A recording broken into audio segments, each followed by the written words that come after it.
Новиот прволига Шкендија рачинува ќе мора да направи трансформација од Сдружение на граѓање во акционерско друштво со цел да може да се надпреварува во првата македонска фудбалска лига следната сезона, бидејќи во спортивно нема да може да добие лиценца од УЕФА за надпреварување во првата македонска фудбалска лига. Што се однесува до Шкендија рачинува, ние уште минатата недела испративме мејлови до НИФ и до ФК Скопје дека Фудбалската федерација ги информира дека во најбрз може рок мора да извршат лиценцирање. Тоа е и законска обврска и обврска од УЕФА, без која што нема теорија било кој клуб да игра. Впрочем и Вардар е казнет поврзано со лиценцирањето, тука не се прашуваме ние, тука се стандарди кои што се поставени од УЕФА и надзор комплетен на сето тоа врши УЕФА.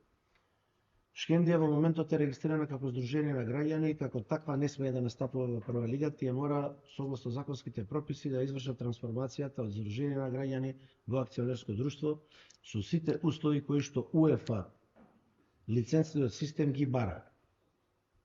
Доколку тоа не го спроведат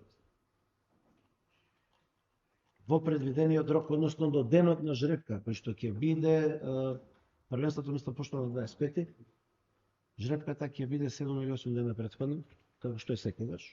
До денот на жребка, доколку не ги завршат сите тие процедури, тие нема да имаат лиценца за настап во прва лига,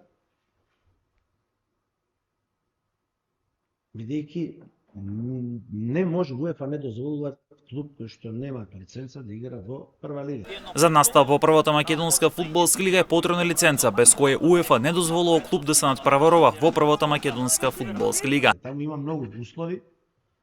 Ние им го пративме мејлот. Тој мејл ќе ви биде презентиран многу брзо преку PR службата минатата недела и каде што ги информиравме дека ги каниме утре и задутре на состанок. Така беше Златко. Трети или четврти со телефонски броеви дека им стоиме на располагање за се што е потребно да им асистираме како федерација. Тие не се јавија на двата датума, вчера или завчера се јавиле дека денеска ќе дојдат во 12 часот. Дури и во мејлот им посочивме да на состанокот покрај раководните луѓе дојдат или правник или адвокат, за да правно ги разбере чекорите, за да може да им го води процесот. Тие не ни одговорија на тоа минатата недела, иако секој ден многу значи за нив. Туку мислам завчера дека се јавиле телефонски и кажале дека денеска ќе дојдат во 12 часот. Океј, во ред е. Нашата служба ќе им стои на располагање. Тоа што мора го направат, мора го направат. Ние како федерација им стоиме на располагање, се што е до нас да ги упатиме, да им помогнеме. Меѓутоа, другото е нешто што тие мора да го направат. Во следниот период ќе мора Шкендија рачино да ги изврши потребните обврски како најглавна трансформацијата од Сдружение на граѓање во акционерско друштво, за да може да добие лиценца и да игра во првата лига следната сезона како дебитант.